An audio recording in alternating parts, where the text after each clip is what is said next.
Cada um deles vai falar um pouco da sua própria carreira, como chegou até a matemática, talvez fazer comentários sobre a matemática no Brasil e no mundo em geral, não sei. E depois nós vamos abrir para perguntas. A ideia é que vocês possam esclarecer curiosidades que vocês tenham sobre a vida de pesquisador matemático com eles. E, enfim, fiquem à vontade para perguntar. Esse é aquele momento do tudo que você sempre quis saber sobre a matemática e nunca teve coragem de perguntar. Por favor. Você podia aproveitar e falar da sua trajetória também. Não.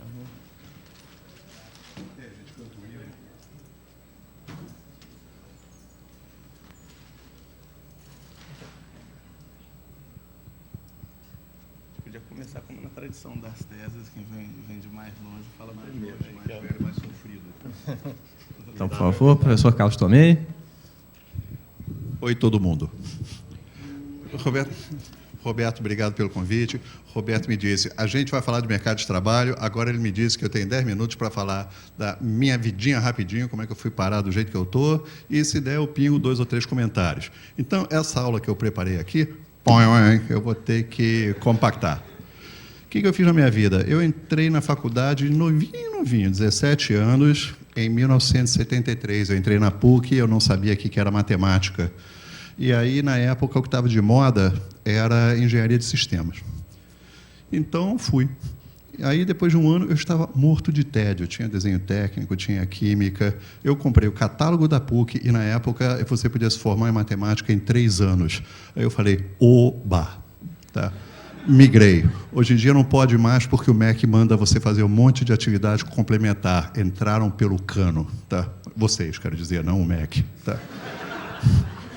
Bom, aí, então, me formei em 3 anos, foi tranquilo, fiz uma quantidade enorme de cursos na elétrica, na informática, as pessoas estão achando ainda que eu devia estudar mais matemática, mas tudo bem, eu saí bifurcando. Fiz o mestrado em 1 ano e meio lá na PUC, e aí já estava estagiando no IBGE, no Departamento de Informática, que foi uma experiência absolutamente espetacular, crente que eu ia fazer o mestrado em planificação agrícola. Na época eu tinha virado vegetariano, se você queria salvar o planeta, você tinha que apertar o cinto, não era essa bobagem de reciclagem, mas isso é outra história. E aí aconteceu essas coisas que não adianta você mandar na sua vida que não funciona assim. Meu pai estava morre, não morre, eu fiquei esperando, vieram os professores visitantes lá na PUC, eu comecei a fazer o doutorado esperando o papai morrer, de repente o papai morreu e eu fui parar casado em Nova York, no Courant Institute. E aí foi absolutamente celestial. Eu tirei meu doutorado em 3 anos, não porque eu seja um gênio, mas porque eu já estava fazendo vários cursos lá na PUC, cheguei com um braço desse tamanho. E eu fiz uma coisa que dá para fazer. Eu fazia várias cadeiras por semestre, 4 obrigatórias e, de repente, 4 de ouvinte. Eu comi matemática até não aguentar mais. Hoje em dia, o aluno típico de doutorado faz 2 por semestre. Eu lamento, tá? Eu descobri que minha arma é o que a memória guarda, a erudição. Realmente ajuda muito você saber as coisas. Tá? Isso, vocês concluam o que quiserem dessa frase. Moral da história é que eu voltei para o Brasil, fui muito feliz, como vocês podem imaginar, santo de fora tem um certo privilégio quando você vai dar as cartas na carreira, tá certo?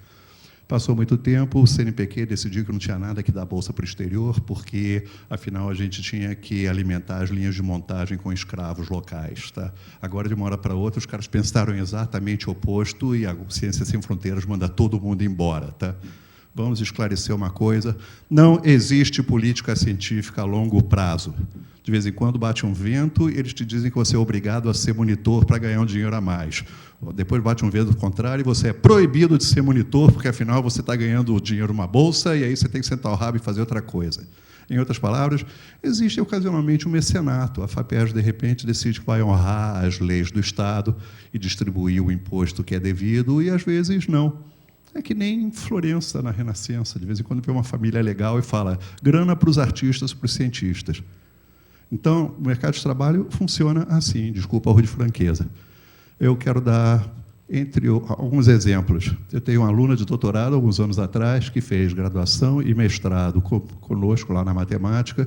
Era tão curiosa e competente que foi fazer o doutorado dela na mecânica. ela foi orientada por um colega meu da mecânica, lá da PUC, o Márcio Carvalho. Eu orientei com ela, saíram 2 artigos no Journal of Computational Physics, 1A Qualis, que hoje em dia, não sei se as pessoas falam essa língua, né? E ela ficou mais de 2 anos desempregada. Por quê? Porque hoje em dia, muito frequentemente, um concurso para uma universidade é feito com as seguintes exigências. Você tem que ter, em matemática, graduação, mestrado e doutorado em matemática. Então, se você tem essa coisa esquisita que nem essa aluna tinha, nem a matemática nem a mecânica abria concursos. Sabe como é que ela entrou? Ela entrou porque o Departamento de Informática, de Computação da UERJ, armou um concurso para um brasileiro passar os seus anos dourados de volta no Brasil. Ele era velha guarda, formação de engenheiro. Na última hora teve um problema de saúde e ela entrou pela janela. Minha mulher, por exemplo, que tem graduação em jornalismo, mestrado e doutorado em história, não encontra concursos. A interdisciplinaridade no Brasil é uma mentira. Quando eu convenço um aluno de economia brilhante a fazer o mestrado comigo em engenharia, eu tenho que avisar a ele, eu provavelmente estou queimando suas pontes. Poucas universidades, poucos institutos vão aceitar uma formação eclética, como o IMPA, a PUC, a Unicamp. Antigamente, os matemáticos eram engenheiros, isso é natural. Hoje em dia, não. O corporativismo está fechando tudo. No Globo de ontem, tinha 1/3 de página contando que a tentativa de abrir um concurso em língua estrangeira para pesquisadores visitantes foi censurada, foi vetada pelo Sindicato dos Professores da UFRJ. Isso apesar de toda a comunidade docente respaldar aquele projeto. Então, deixa eu avisar vocês, se vocês acham que fazer a matemática é fazer pesquisa numa universidade, você tem 2 alternativas. Ou você bota os antolhos, você faz a coisa mais careta do mundo, ou você cruza os dedos para alguém se mancar, soprar um vento e, de repente, decidirem que a coisa boa coincide com o que você fez, cruza realmente os dedos, ou, se não, vamos cair na real, fica por sua conta, tá? Estão abrindo universidades pelo Brasil afora, tá? Vai ensinar em Tocantins e depois reclama das condições de vida lá. Aliás, falando das condições de vida aqui, eu só tenho a declarar o fato que todos nós sabemos, que o salário de um professor universitário nos últimos 20 anos tem decaído. Hoje em dia, um professor que volta de um doutorado e, por exemplo, entra num concurso da UFRJ, já não mora, não estou nem dizendo que mora em Copacabana, não estou nem dizendo que mora nas Laranjeiras, tá? A gente está vendo o centro de gravidade da comunidade se deslocando, tá certo? No comments, tá? Complicadorzinho adicional, a gente fica com esse folclore de achar que os garotos que fazem matemática estão empreendendo uma coisa muito especial porque eles estão aprendendo a pensar. Não é todo mundo que acredita nisso. Aliás, engenheiro acha também que está ensinando a pensar. Filósofo, então, acha que está ensinando a pensar pra caramba, tá? Então, vamos cair na real. Tem certas coisas que a gente ouve e nem todo mundo pensa do mesmo jeito. A garotada que faz engenharia, por exemplo, tem uma prática de computação, os garotos fazem estágio, os garotos muitas vezes ficam na incubadeira, eles estão lentamente se adequando ao mercado de trabalho e possivelmente no setor produtivo. A comunidade matemática, por enquanto, está olhando isso de uma maneira muito indireta. Lá na PUC, a gente tem pouquíssimos alunos de graduação, todos eles acabam indo para um fundo de investimento no Leblon. Está tranquilo, por enquanto, as pessoas ainda acreditam em matemática financeira. Tá?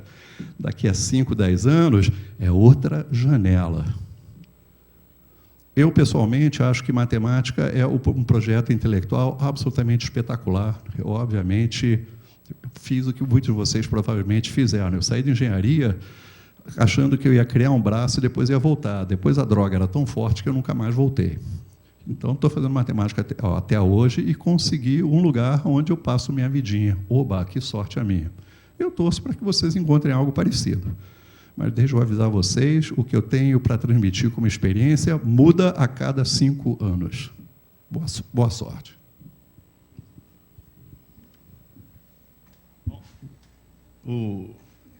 Então, o Carlos contou um pouco a história dele, eu vou contar a minha, um pouco heterodoxa também. Né? Eu gostava de matemática, né? Eu tinha uns livros de matemática em casa, de uns primos mais velhos, que eu comecei a ler sozinho.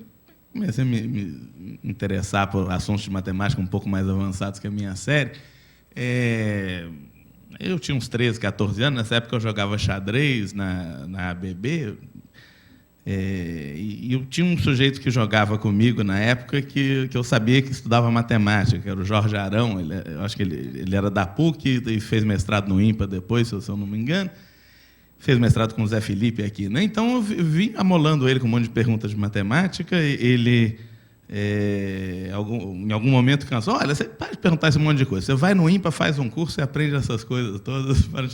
Aí, pô, como é que é esse negócio do IMPA? Ele explicou como é que era. Eu vim ver, né?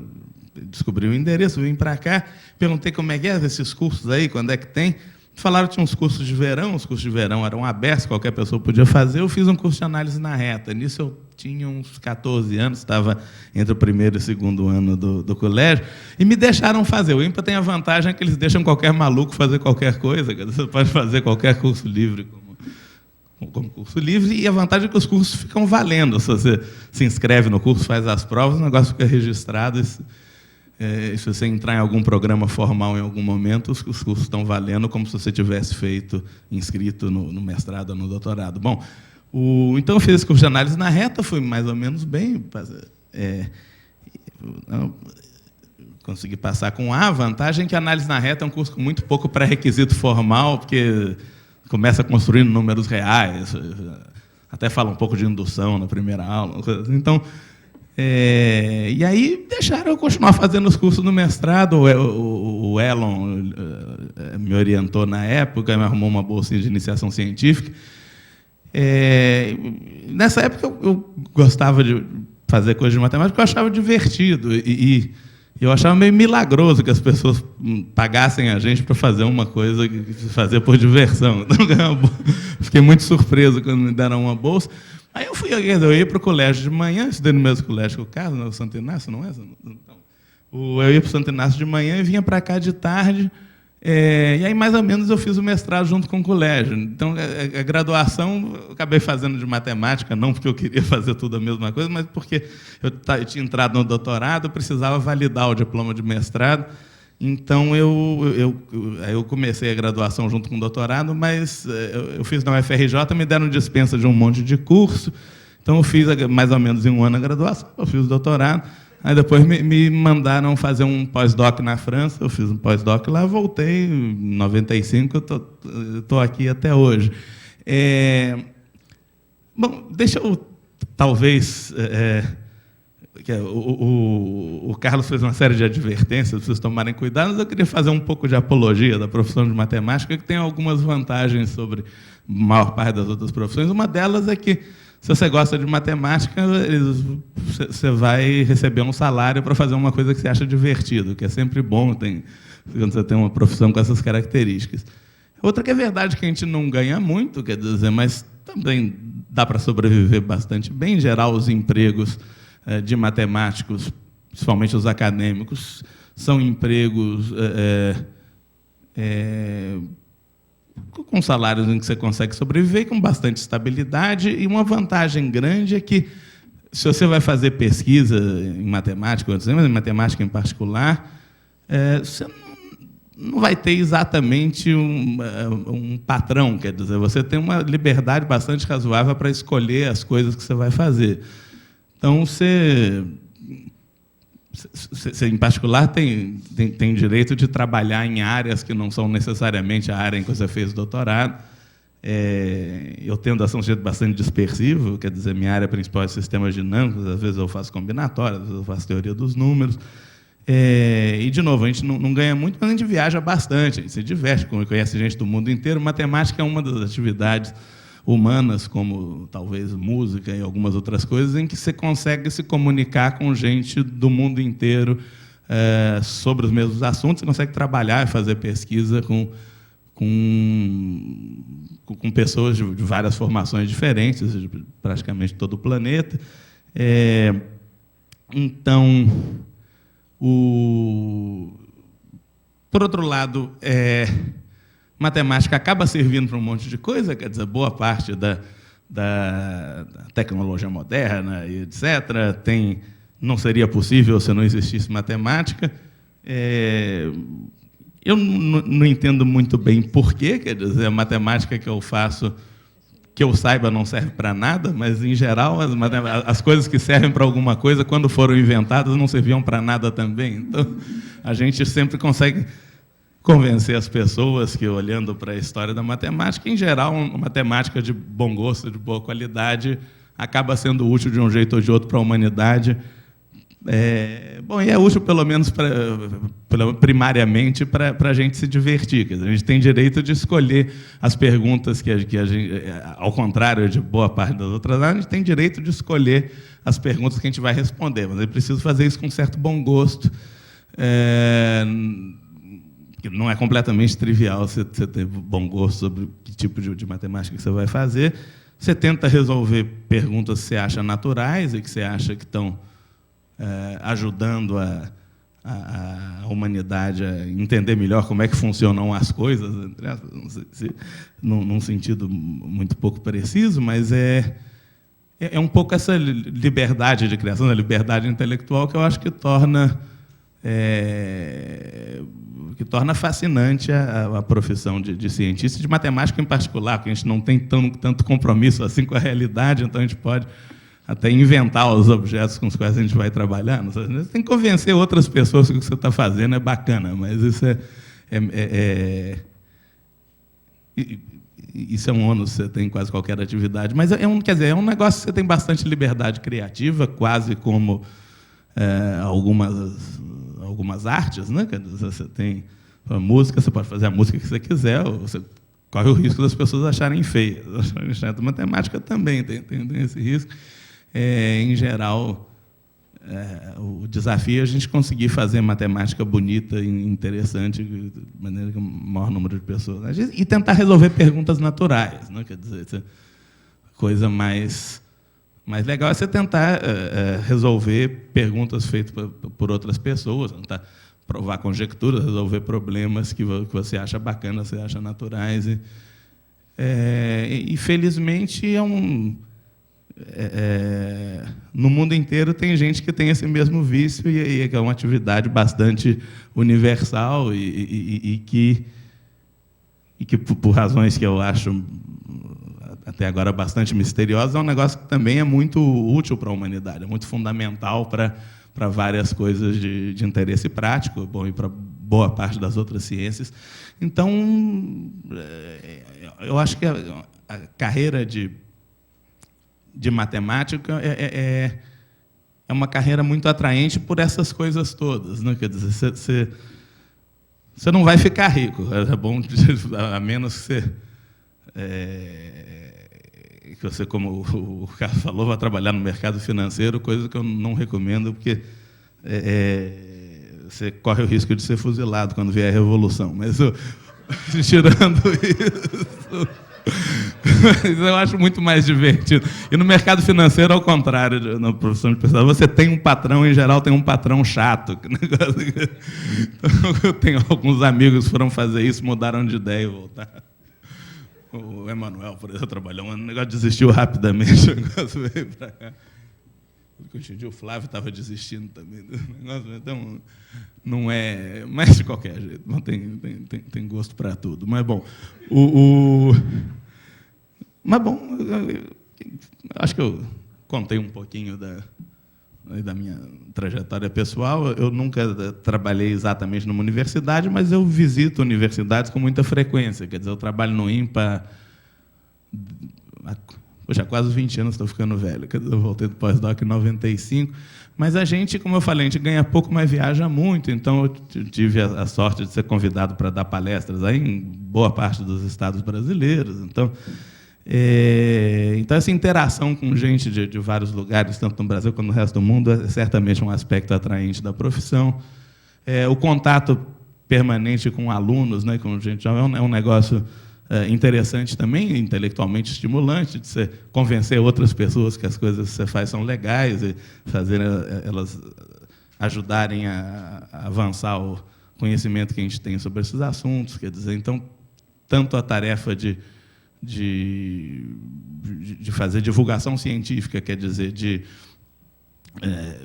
de ensinar, de formar novos pesquisadores, etc. É um negócio que não só é importante, mas é divertido também, quer dizer, é um negócio atraente, e esse negócio, essa ideia que você está fazendo quando você prova um teorema, você descobre uma coisa que ninguém mais sabe, quer dizer, o primeiro sujeito a provar uma coisa, é uma sensação bacana também, mais ou menos análoga de fazer um gol, que é um negócio que você consegue ter periodicamente. Assim, São na quantos profissão. gols que você tem agora, Gugu? São quantos Eu tenho gols? mais gols teoremas, felizmente. Eu tenho, como é que é? 4.599, falta um para fazer 4.600, mas a previsão para 5.000 é 2016, né? A gente vai fazer um evento para...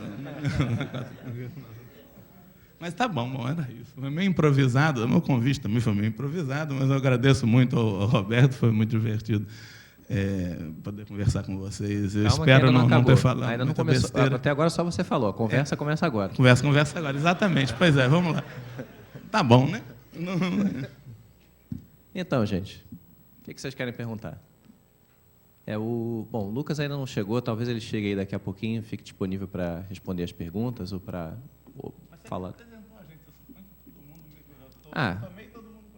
Não, olha só, esse é o Carlos Tomei. Ele é professor titular da PUC-Rio, Departamento de Matemática. Esse é o Carlos Gustavo Moreira, também conhecido como Gugu, um dos maiores artilheiros da história do INPA. E pesquisador aqui, titular na área de sistemas dinâmicos. Bom, diga.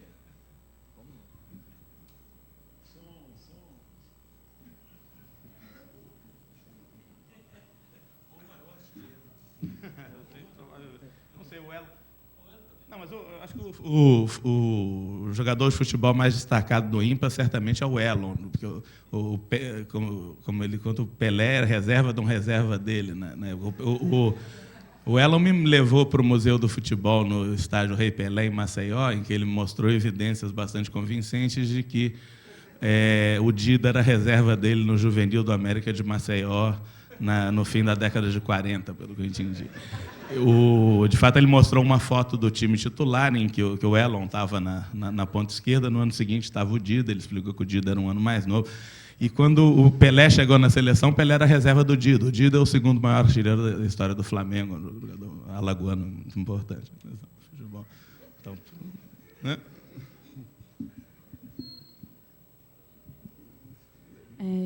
Bom, assim como eu acho que a maioria de todos nós que estamos aqui, somos questionados diariamente por nossa escolha, porque escolhemos.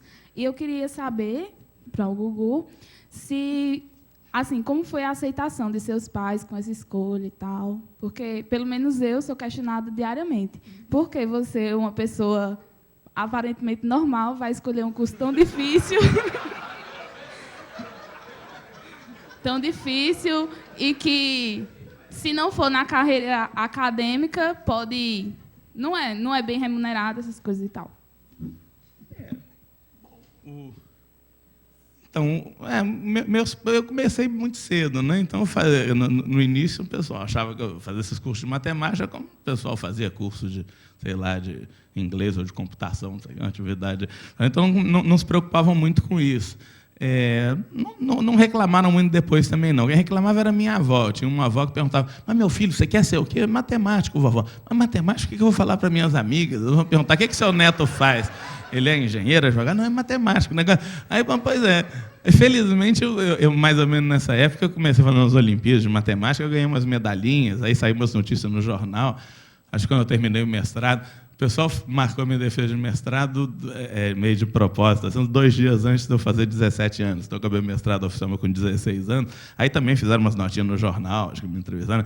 Aí a vovó começou a gostar, que ela recortava as notícias, botava num plástico, assim, tinha um dossiê. Aí começou a achar bacana, contava para os amigos: meu neto faz matemática, ganhou uma medalhinha, não sei aonde. Então, você tem que ter um certo poder de persuasão para convencer a família. De qualquer jeito, um bom argumento social para isso é que eu nunca conheci um matemático desempregado. Quer dizer, as profissões não vão fazer você ficar rico, mas Mas, em geral, matemáticos conseguem profissões estáveis, muitas vezes empregos públicos, que é um negócio que muita gente gasta anos aí estudando para passar num concurso público. Então, se você faz um doutorado em matemática, você tem uma chance bem razoável de passar num concurso público, ainda que seja em Tocantins, mas também é divertido você trabalhar em outros lugares. Quer dizer, na França, de fato, eles obrigam as pessoas a irem trabalhar num lugar diferente do lugar que elas fizeram um doutorado ou que elas nasceram, estudaram. Então, essa mobilidade dos cientistas, quer dizer, de gente do Rio indo para Tocantins, de gente do Nordeste vindo para cá, de gente do Manaus indo para o Sul, etc., é uma característica também da profissão que eu acho positiva, um negócio que você cria comunidades bastante integradas de gente com origens muito diferentes, né?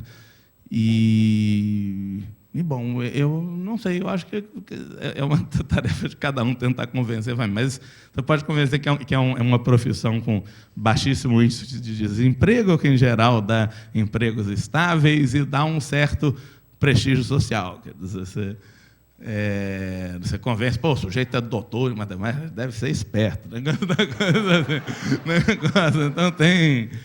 quer dizer, você consegue convencer os outros que...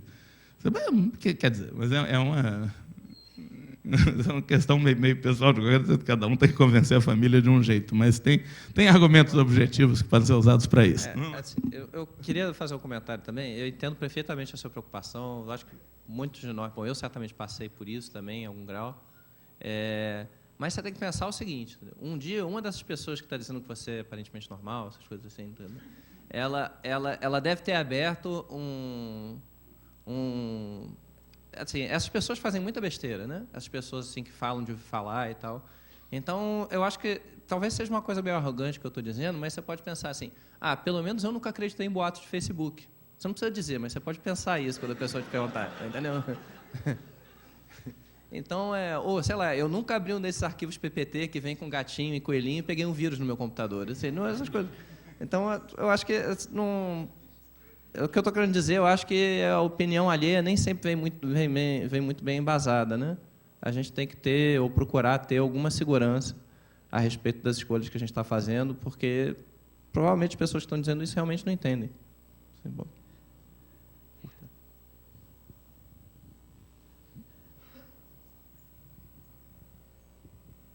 Boa noite. Perguntar aqui para o professor. Boa tarde ou boa noite? Boa tarde. Queria fazer uma pergunta para o professor. O seguinte: em algum momento durante a sua carreira, chegou algum momento que você parou e falou assim: nossa, não consigo produzir nada, não consigo demonstrar um teorema, não consigo... Eu falo que é porque eu já estou nesse momento, acho que... Já faz um bom tempo. Eu queria alguma coisa que me motivasse. Assim, não vou largar, vou continuar, ainda pretendo fazer meu doutorado. Mas, ainda mais vindo para cá, eu vi trabalho do pessoal aí, principalmente dos palestrantes, do pessoal que... a gente se sente muito atrás. Eu particularmente, estou sentindo que eu estou muito, muito para trás e... Assim, no primeiro dia, o Camacho falou que o Congresso serviria para a gente ver que tem gente melhor que a gente. Para a gente ver. Aí eu ainda comentei com os meus colegas: olha, se esse era o objetivo do Congresso, tenha certeza que ele foi atingido. Mas eu gostaria de saber, acredito que vocês já passaram por isso, e como vocês lidaram com essa situação, ou talvez até uma mudança de área, alguma coisa para conduzir melhor a pesquisa em matemática? Olha, você fez uma das perguntas mais pesadas que podem ser feitas sobre a carreira. Você não deixa eu ser absolutamente franco com você. E eu vou te dar respostas em vários sabores. Se você pega, e eu vejo isso lá na PUC, gente, não vamos nos iludir. Uma coisa é ver as carreiras que deram certo. Outras coisas é a carreira da pessoa típica, que entra para fazer matemática, faz uma graduação e, de repente, vai bifurcando em várias direções. Tá? Vão tomar muito cuidado com o que vocês estão ouvindo aqui. A gente não é típico, de jeito nenhum. Tá? faz a seguinte experiência, que eu cansei de ver. Bota um aluno para entrar na universidade, um vai para matemática e outro vai para engenharia. Tá? Aí chega no final da carreira, vamos dizer, dos anos de graduação deles. O garoto da engenharia, ele já está num estágio, o cara está fazendo um trabalho de fim de curso, o garoto se acha com a bola toda. O garoto, no final de graduação de matemática, olha para os professores que estão ensinando análise no RN e pensam, porra, eu nunca vou entender as coisas do jeito que esse cara está falando. Um dos problemas mais sérios que você tem na graduação de matemática é a autoestima da garotada. Isso é incrivelmente sério. Não estou de brincadeira. Tá? Se você fizer licenciatura, o problema não é tão grave assim. Por favor, vamos botar as cartas na mesa. Tá?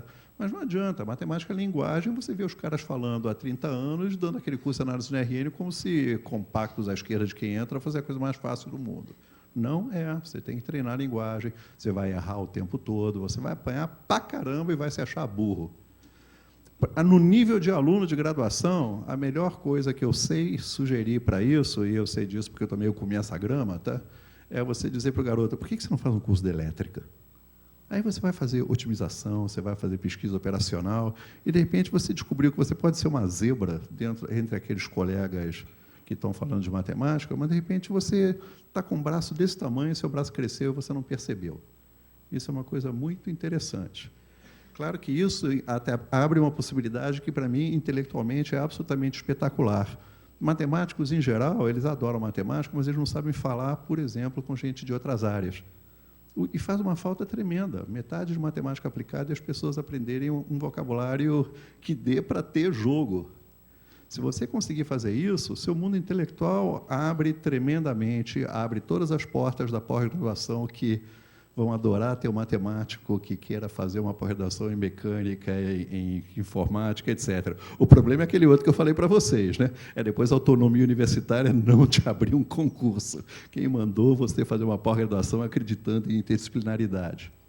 Tem essa ironia espetacular ainda, que a Academia Brasileira de Ciências, por exemplo, todas as altas instituições, todo mundo sabe que isso é um problema sério. Ninguém pode fazer nada por causa da chamada autonomia universitária.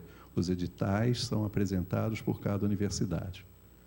Então, olha que legal, eu começo a historinha super bacana, mas, por outro lado, eu não tenho a menor ideia de o que vai acontecer nos próximos anos.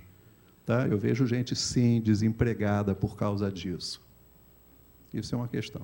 Agora, suponha que, tudo bem, você está fazendo sua pós-graduação. Eu, por exemplo, fui para Nova York, passei meses comendo grama, achando que eu tinha empacado num problema. Olha, Bertrand Russell dizia que, justamente, matemática é a situação que você se encontra quando você não sabe do que está falando. Tá? Se eu passo 2% do meu tempo entendendo alguma coisa, está legal. Em geral, eu me encontro num estado de utter confusion, de absoluta confusão. Se vocês for na minha sala, meus quadros estão absolutamente tomados de gente, tomados de símbolos, assim. E isso, na verdade, é evidência de que eu não sei o que fazer com aquele símbolo, senão eu já tinha apagado, certo? Os livros em cima da mesa, os artigos em cima da mesa, se eu soubesse o que tinha dentro, eu já tinha arquivado. Tá? É tudo papa. Tá? Como é que a gente sobrevive? Tem gente que não sobrevive. A mortalidade em matemática aliás, em qualquer pesquisa, é enorme. Vamos cair na real. Você publica o seu primeiro artigo, que é o da tese, porque a instituição está doida para dizer que a sua tese é legal, olha aqui, deu um artigo. Tá? O problema não é o primeiro artigo. Nós estamos falando de sexo entre homens. O problema é dar a segunda. Essa é a grande... Quando é que vai rolar? Tá? Essa é que é a pergunta. Claro que a resposta, em geral, é você escreve o primeiro artigo, agora você escreve o segundo artigo, aquele negocinho que você vai aquele primeiro artigo, etc. Gente, é incrivelmente frequente que as pessoas publiquem o artigo da sua tese e depois não publiquem mais nada. Aqui no Brasil, essas estatísticas nem apresentam. O site da SBM não tem informação demográfica, todos esses fatos são escondidos. Se você entra no site da American Math Society, você vê que, na verdade, muitas dessas pessoas, a mortalidade é amortecida pelo fato que as pessoas vão para o setor produtivo, não ficam fazendo pesquisa. Aí você vai no setor produtivo, você trabalha com outro, em geral, em equipes interdisciplinaridades, e você está partindo para um outro jogo. Pesquisa exige que você tenha um controle da sua ansiedade que não é trivial, infelizmente. E uma das grandes soluções para isso é a coisa mais sorvete na testa do mundo. Ainda bem que você ensina. Que aí você fala para os garotos, você pensa que está entendendo, você está dando um curso, os garotos acham que você é genial, tá certo? E você se ilude por aquela meia hora. Tá? Isso é incrivelmente importante. Agora, eu lamento, as ferramentas que eu tenho para isso, uma delas seria você ser incrivelmente criativo e você encontra flores pelo campo. Tá? Não é assim, francamente. Tem secas em todas as direções, tem bloqueios criativos, todas as dificuldades que aparecem em outras áreas aparecem em matemática, sim. Tá? Vamos tomar cuidado que a gente está olhando os cavalos vencedores. Tá? Tem muito cavalo quebrando perna por aí. Tá? Agora, ainda assim, o que pode te ajudar nessa direção? Erudição. Se você souber o que os gênios anteriores de você fizeram, você tem mais chances de fazer alguma coisa na frente. É por isso que você aprende as ferramentas anteriores. Por isso que eu convido vocês a fazerem muito mais do que só os 2 cursos que vocês fazem por semestre. Vocês não, a longo prazo, isso é realmente uma grande questão. Não pensa que vocês têm que resolver o problema de tese e aí vocês são felizes. Não, não. Vocês são uma esponja, vocês agora estão absorvendo conhecimento. Quanto mais vocês absorverem agora, melhor. Apostem isso. Agora, desculpa a rude franqueza, eu estou dizendo essas coisas porque essa pergunta que você falou é severíssima. Tá? A gente não está discutindo realmente uns aspectos, mais ou menos, que a gente conhece. Tá? Existem questões profundas em matemática, sim. Você vai ter que aprender a lidar com essas coisas. E você não vai estar sozinho. Um atleta é assim, um intérprete de música é assim também. O que acontece? Matemáticos não são a coisa mais indispensável do universo. O médico medíocre é ótimo. Você tem 1000 usos para o médico medíocre. O matemático medíocre, bom, vamos começar a negociar. E quanto mais doutorados e pós-doutorados o matemático tem, mais ele vira um cavalo de raça. Tá? Você é que nem o intérprete de Mozart. Tá? Toma cuidado, bicho, as pessoas vão te avaliar por aí. Tem uma coisa, entretanto, que essa é uma coisa que me fez, inclusive, ficar mais tranquila em relação à matemática. Tá?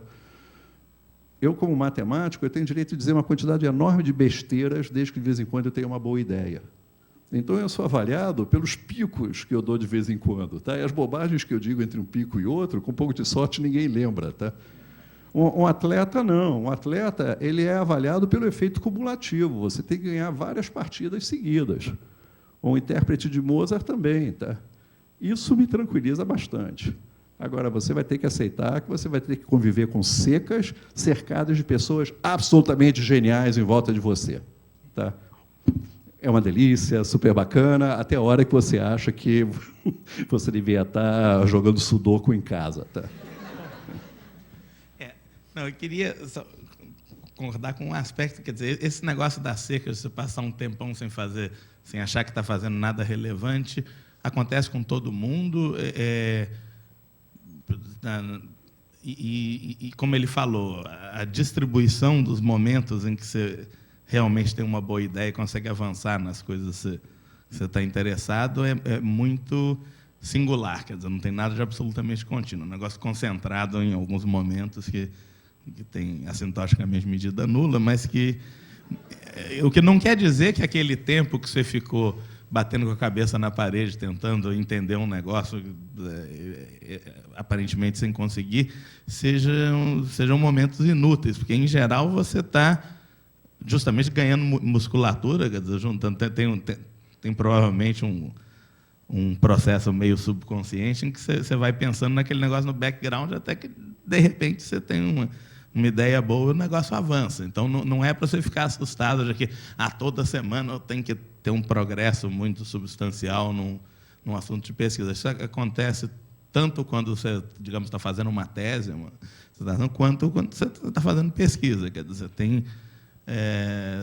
você não deve esperar um comportamento uniforme, uma produção sistemática de que a cada 4 meses você vai ter uma ideia boa e avançar, que não é assim, né? Tem que ter paciência, e é um pouco...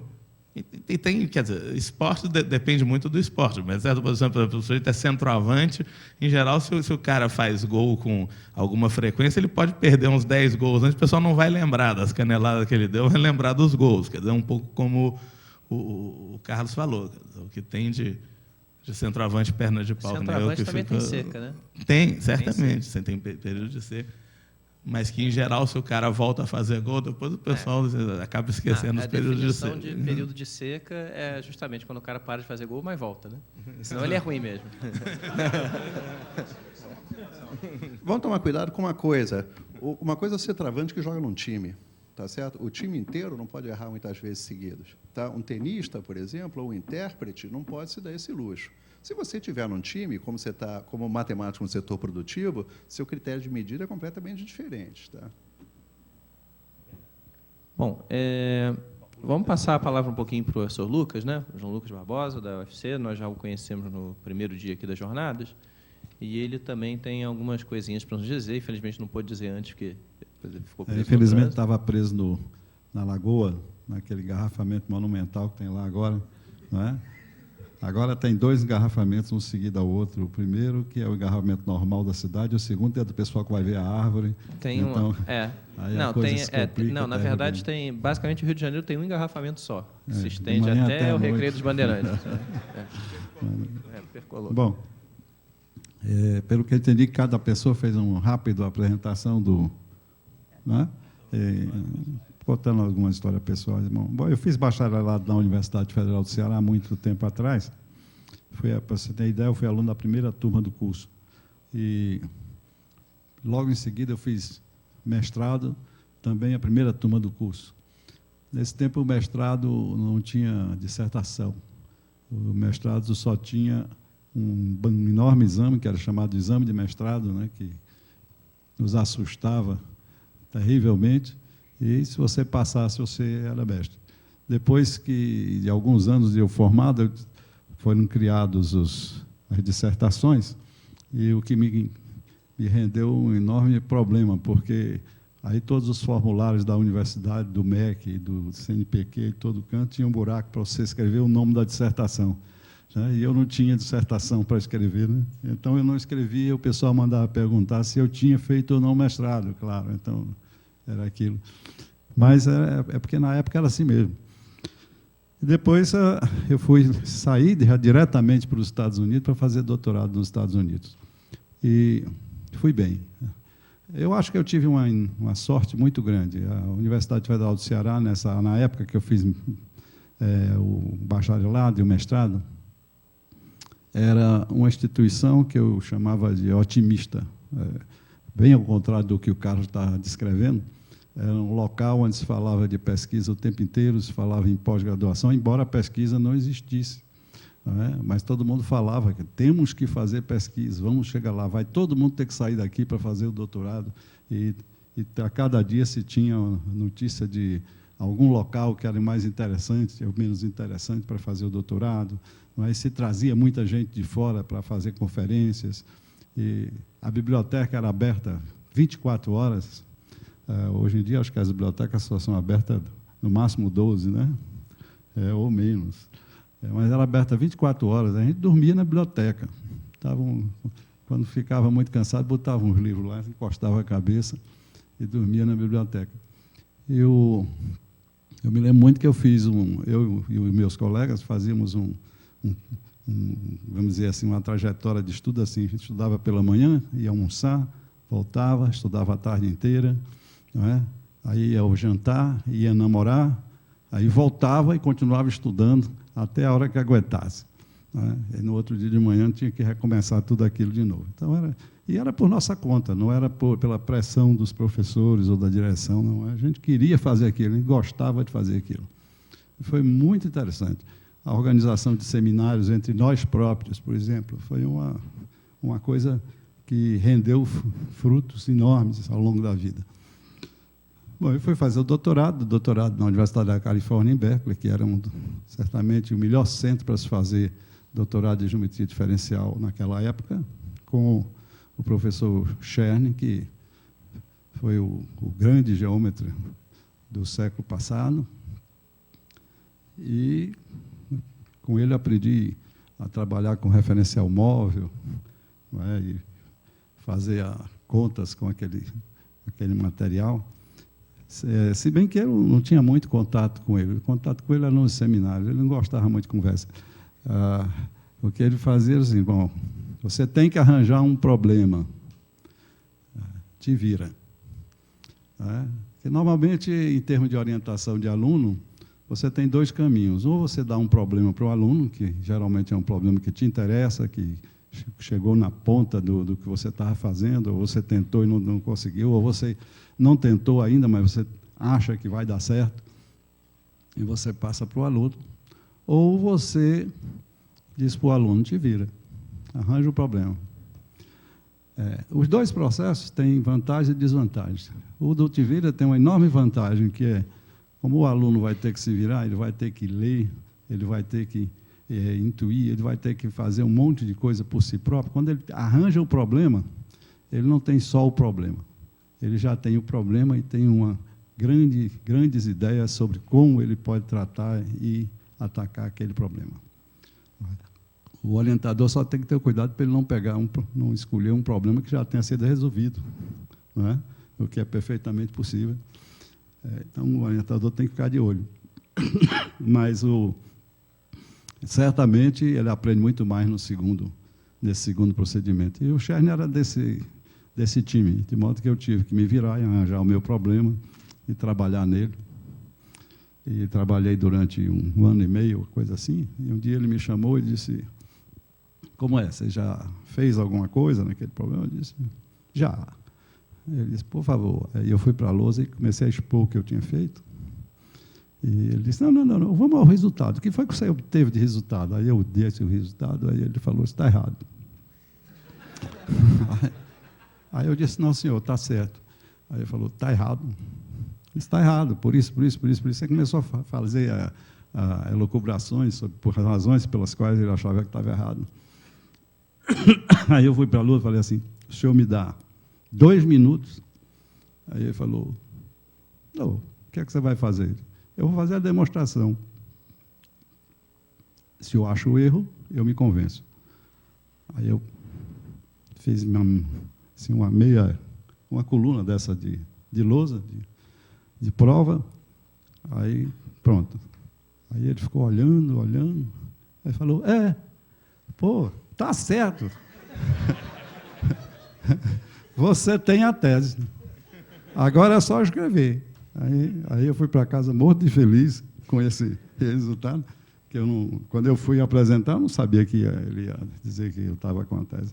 Mas depois disso eu levei pelo menos mais 6 meses trabalhando firme para conseguir concluir a tese e obtive um monte de outros resultados, porque uma coisa que acontece é que quando você descobre alguma coisa e você vai escrever, você começa a juntar coisas, você começa a organizar, você começa a tentar sistematizar, e aí começa a aparecer outras questões, né? Começa a aparecer outros caminhos, e você começa a percorrer, e aí com o seu conhecimento, você começa a resolver problemas, e no final, em lugar de ter um problema resolvido, você tem um monte de questões interessantes resolvidas, né?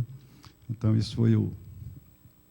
Mas quando eu terminei o doutorado, isso é uma coisa que acontece também, eu entrei na crise do pós-doutorado. Não é do pós-doutorado, não é um curso de pós-doutorado, é a crise que vem logo depois do doutorado, que é assim, é que o aluno não consegue suportar sequer ouvir falar na tese dele. Ele quer ouvir falar sobre tudo, menos sobre o que ele fez. E isso aconteceu comigo. De modo que eu fiz a minha tese, publiquei e tal, e depois disso eu publiquei um artigo sobre a tese, na mesma direção da tese, anos depois, e mais porque eu queria fazer uma correção de alguma coisa que tinha saído errado na tese, mais nada. E um dia eu me encontrei com o James Hills e ele me disse, não entendo por que você não continuou trabalhando naquele material. Eu falei, por quê? Ele falou, não acredito, você não sabe? Eu disse, não. Aí falou, vai no meu gabinete. Eu fui no meu gabinete, aí ele tinha uma pilha de papers assim, dessa altura. Ele falou, todos esses artigos aqui são artigos continuando a sua tese. Né? Você poderia ter feito um monte deles. E eu não fiz por causa dessa crise pós-tese. Né? Mas eu tive uma sorte, que foi... Eu tive o Manfredo Perdigão do Carmo, primeiro como meu professor, quando eu ainda era aluno da graduação, depois como professor, de novo, quando eu era aluno do mestrado. E quando eu já estava concluindo a minha tese, ele foi fazer um pós-doc lá em Berkeley. E eu estava com um problema que tinha sido me dado pelo meu orientador, aí ele tinha me dado esse problema, mas não era mais problema de tese. Foi até estranho, ele um dia entrou na minha sala e disse sobre aviso, coisa que ele não fazia. E os meus colegas, que eram 4 pessoas na sala, todo mundo se levantou, de repente, porque ele era conhecidíssimo, né? E ele escreveu uma equação na lousa e perguntou assim, o que é que você sabe sobre essa equação?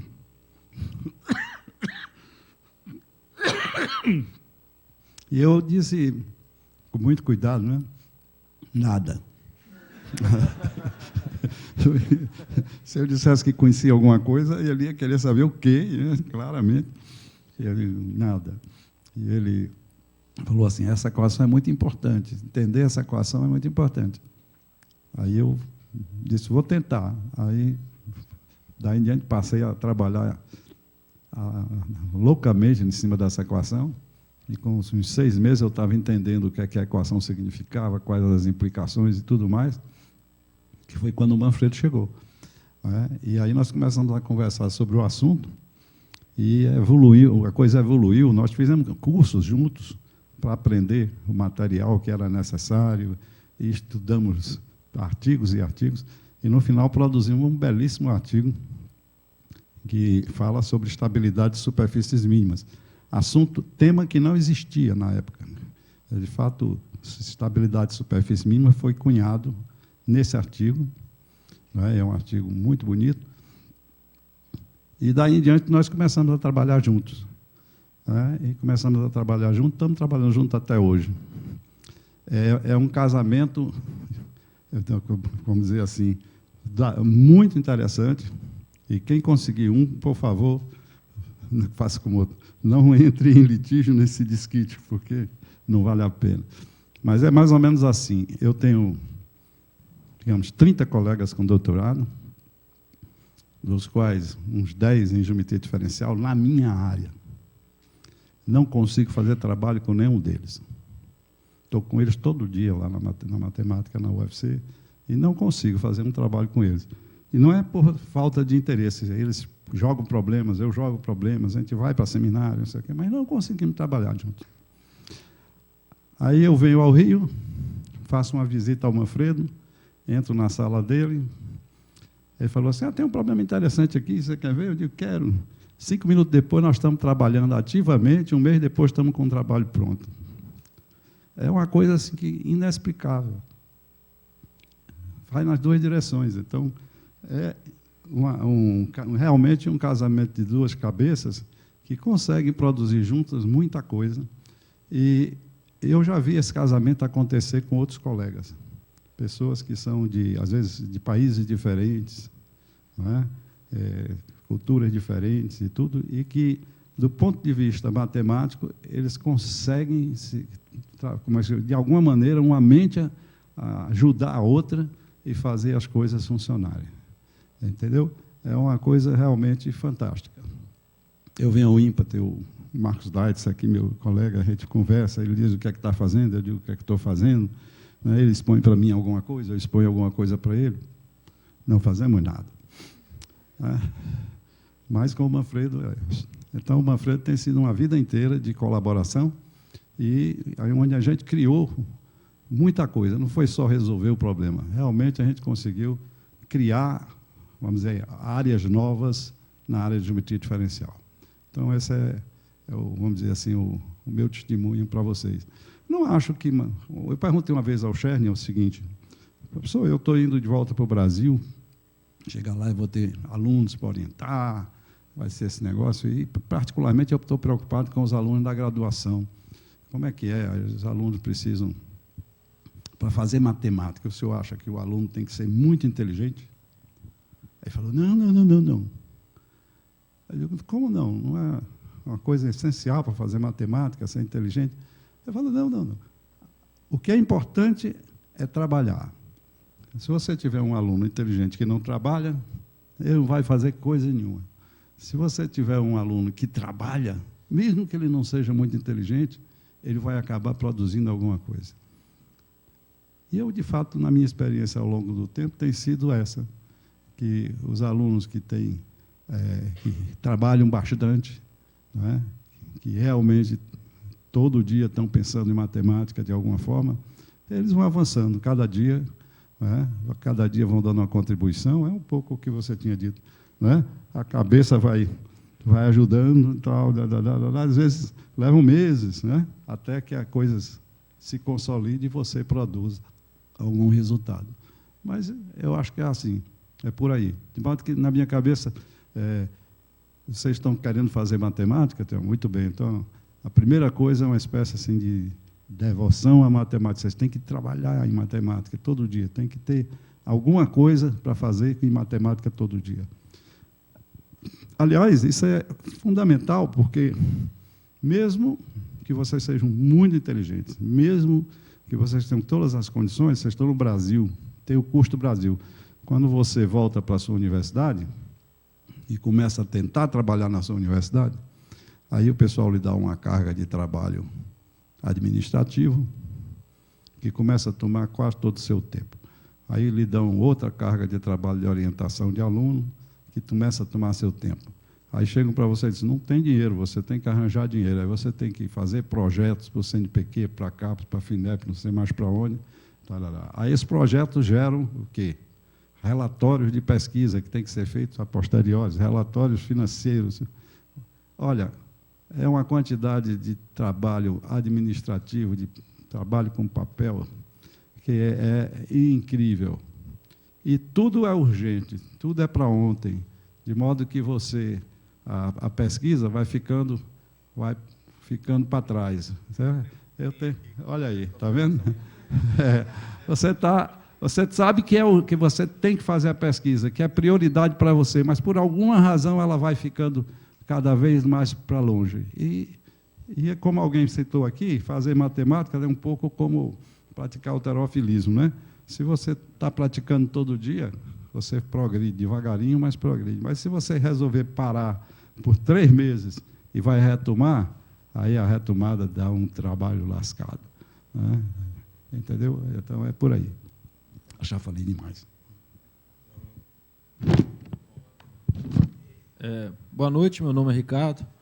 Eu queria fazer uma pergunta, era o seguinte, esses dias que eu fiquei no INPA, eu notei muita presença de estrangeiro aqui, no mestrado, no doutorado, e vocês acham, vocês dois que são professores do INPA, vocês acham que essa presença das pessoas estrangeiras, lógico, pela excelência do INPA, conhecido mundialmente hoje, vocês acham que está faltando brasileiro nesse mercado da matemática, ou vocês acham que a vinda desses estrangeiros vai ser bom para o Brasil no desenvolvimento da matemática?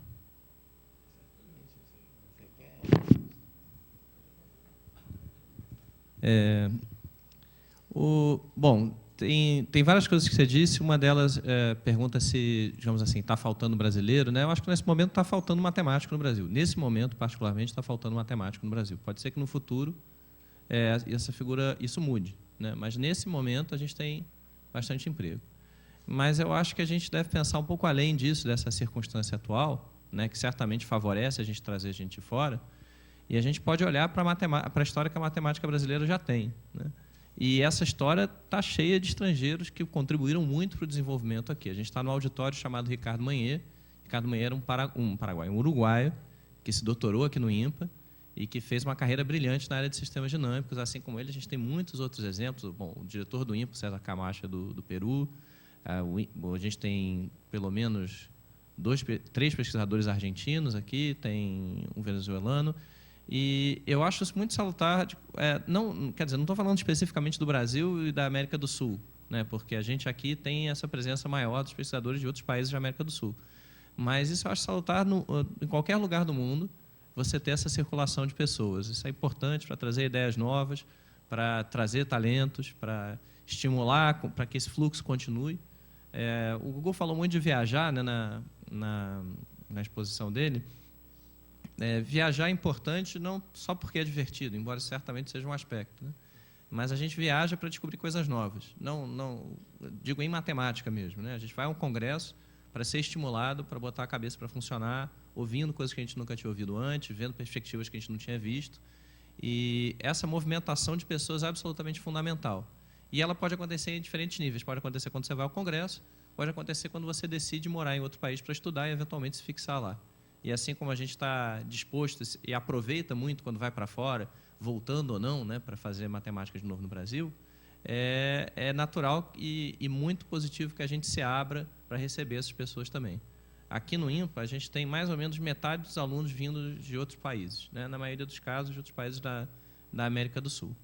E isso não hoje a gente não precisa fazer um esforço para isso, porque há um número grande de candidaturas vindas de outros países. Não é que o INPA busque isso, mas é algo que a gente abraça com muita convicção, sabendo do efeito positivo que isso tem, né? E de mais a mais, voltando para a parte mais pragmática, a gente vê de fato que muitas dessas pessoas decidem ficar no Brasil, né? Quer dizer, não é só uma coisa temporária, não é só criar um laço. De fato, a gente criou uma comunidade grande de matemáticos estrangeiros no Brasil graças a isso. Então,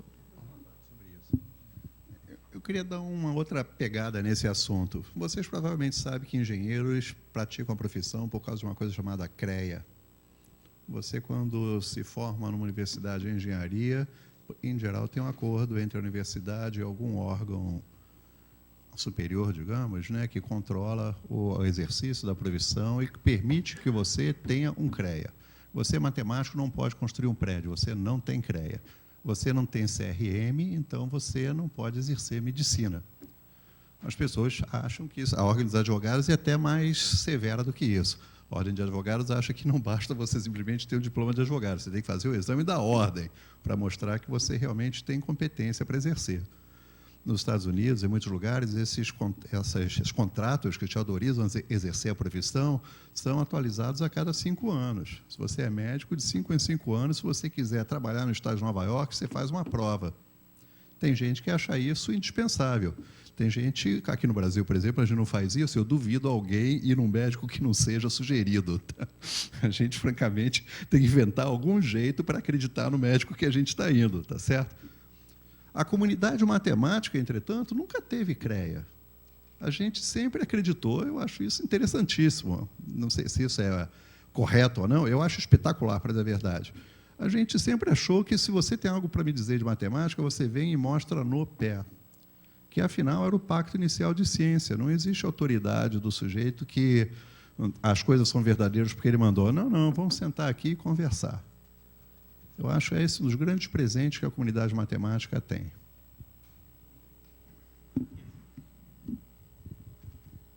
É isso, só reforçando um pouco nessa política do INPA, que é tradicional, de aceitar alunos de todos os lugares, né? A gente aceita e dá.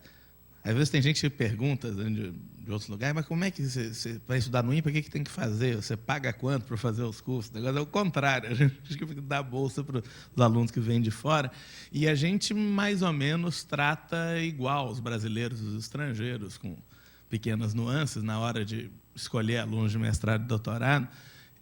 Isso pode parecer para muita gente, talvez um excesso de generosidade do Brasil ou do INPA, mas é uma política que acaba sendo adotada em vários lugares, mas o efeito disso, na verdade, é muito positivo, que você faz com que você tenha o melhor grupo de alunos possíveis, e para os alunos e para os pesquisadores brasileiros é muito importante você interagir com os melhores caras possíveis, independente da origem.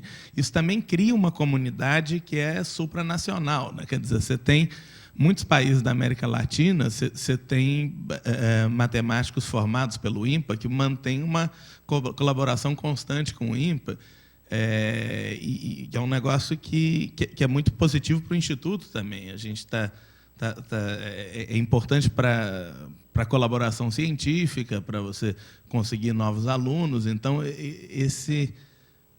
às vezes, como o Lucas falou, às vezes o matemático com que você tem mais afinidade não trabalha no mesmo lugar que você, né? Então, você tem uma rede de colaboradores internacional eficiente, é muito importante para você otimizar a sua produção, para você conseguir fazer matemática de melhor qualidade, mais interessante. Então, acho que é muito positivo nas duas direções. Quer dizer, E é um negócio que certamente ajuda no futuro a você ter uma rede de colaboradores muito mais ampla do que se só estudassem no seu instituto gente da sua cidade ou da sua região. Então, acho que é uma política muito positiva para o país, bom, e para a matemática em geral. Quer dizer, que é uma atividade. Pergunta lá. Eu queria dar uma contribuição só, bem ligeirinho. Eu queria reforçar o que você disse. Não é da agora, já faz algum tempo que nós estamos com a deficiência no número de doutores, né? Eu acompanho os concursos. Havia digamos assim, uma regra básica que para as universidades, concurso devia ser para pessoas com doutorado. Para professor de universidade, o concurso devia ser para pessoas com doutorado. E as universidades tenderam a fazer isso. Mas, de um certo tempo para cá, elas estão começando a abrir para mestrado. E a razão é muito simples, que ela abre para doutorado e não aparece candidato. Você aparece, eu vejo 5 vagas para professor da Universidade X. Aí depois sai o resultado, uma pessoa apenas concorreu. Passou e tal. E as outras 4 vagas? Aí eles reabrem para mestrado, porque está faltando. Eu fui presidente da Sociedade Brasileira de Matemática, nós fizemos uma projeção que, se a gente ampliasse assim, de uma forma brutal o número de vagas para doutorado, para ver se aparecia mais gente, não ia adiantar. Nós estamos realmente atrasados com relação à formação de doutores. Porque, para formar um doutor, tem que formar um mestre. Para formar um mestre, tem que formar um bom bacharel. Não é? Então, é uma cadeia. Você não pode amanhã dizer assim, olha, eu vou aumentar em 20% o número de alunos de doutorado. Não tem de onde tirar. Certo? Então, tem que começar a aumentar lá embaixo. E isso já foi tentado e não se conseguiu ainda. De modo que, hoje em dia, quem tem um doutorado, ele está, digamos assim, com emprego garantido na vida. Ele vai se empregar sem sombra de dúvida. Pelo menos se tiver graduação e mestrado da mesma área. Como é? Exatamente. E algumas universidades já seguiram o exemplo do INPA já faz algum tempo. A Universidade Federal do Ceará, ela tem uma quantidade de estrangeiros hoje em dia que já está chegando a 50% do corpo docente. Bom,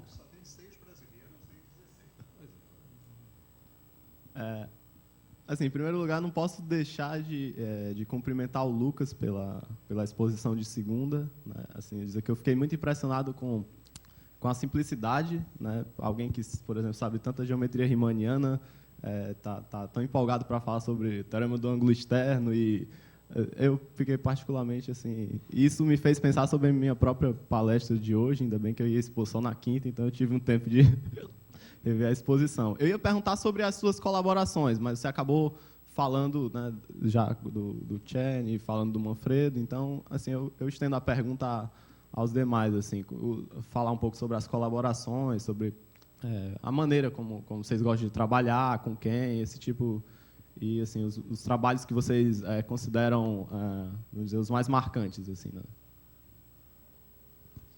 Bom, eu peguei o microfone primeiro. Certamente tem até uma colaboração muito marcante no início da carreira, que foi do pós-doc, né, com o Jean-Christophe Iocos, que é um matemático bastante famoso, ganhou medalha Fields em 94.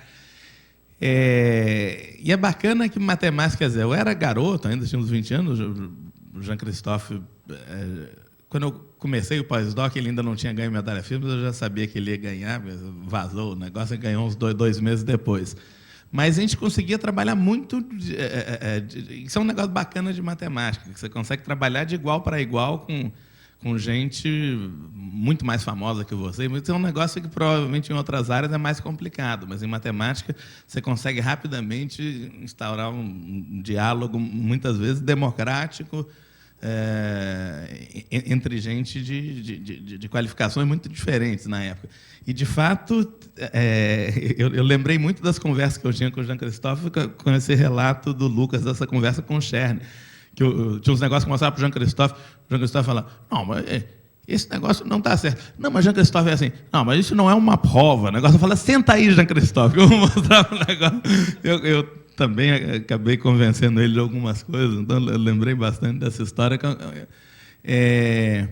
né, desse teorema que eu fiz com ele, o pessoal tem um certo folclore sobre isso, que quando eu voltei do pós-doc, pouco depois, eu fui candidato a vereador pelo Partidão, numa situação meio acidental. O partido ia fazer uma aliança com o PT, mas o PT desistiu na última hora, então a gente mandou metade da militância. Partidão é o PCB, Partido Comunista Brasileiro. Sim, só para saber. Depois, Aí... só uma coisa, depois você pode esclarecer a história da propaganda? Pois é, justamente o que eu ia contar.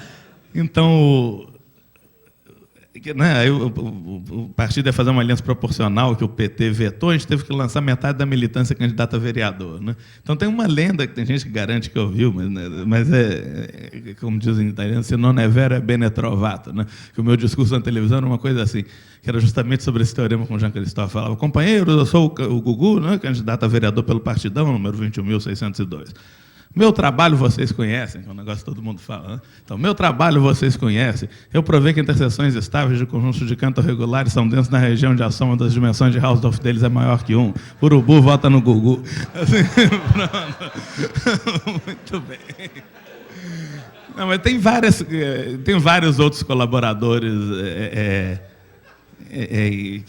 Histórias de colaboração começaram muito diferentes. Bom, tem uma série de papers com o Arthur, que muitas vezes a gente contava uns problemas meio tomando cerveja e depois encontrava no corredor, conversava mais um pouco. E tem muitas colaborações que são muito complementares. São coisas que não iam sair com nenhum dos dois trabalhando sozinho. Um negócio que você precisa de tipos de ideias diferentes, tipos de técnicas diferentes. E a colaboração é um dos aspectos mais legais de matemática, né? Que é um negócio que é muito mais bacana, assim, a gente consegue fazer junto do que fazer separado, né? E não sei, então tem muitas colaborações que aparecem espontaneamente, às vezes. Eu tive recentemente um paper aceito no jornal de álgebra, que é um negócio um pouco longe das minhas áreas principais, mas que começou num chopp depois do futebol, né, com o André Contiero, que foi aluno do Caota aqui no IMBA, de geometria algébrica. Ele me contou um problema de combinatória, de fato, que tinha a ver, ao mesmo tempo, com umas coisas de pontos de Weierstrass, que é um negócio que eu não entendo quase nada, né, de geometria algébrica, mas tinha a ver com umas coisas de combinatória de teoria dos números que eu tinha pensado antes. E aí eu fiquei aquele negócio na cabeça, mais ou menos um ano depois eu acabei resolvendo uma viagem de avião. Eu faço bastante matemática em transporte público, assim, eu não tenho carro, eu gosto de pensar no ônibus, no avião. Então, eu estava indo para Manaus, estou numa viagem mais ou menos longa, e eu falei, tinha aquele problema do André, que acabou saindo e virou um paper. Quer dizer, tem colaboração é um negócio que podem sair de um projeto programado, em que você vai viajar para trabalhar com um cara sobre um certo problema, e podem aparecer muito aleatoriamente, quer dizer, de um jeito meio esparso, mas é um dos aspectos mais bacanas da profissão.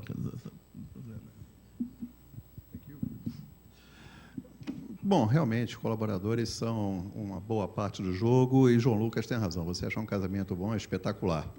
Eu já estou assim no meu segundo, e o meu primeiro foi meu orientador, com quem eu trabalhei 15, 20 anos, e a gente fez um monte de coisa. E agora, de 15 anos para cá, 20, eu trabalho com o Nicolau Saldanha, um colega meu queridíssimo lá da PUC.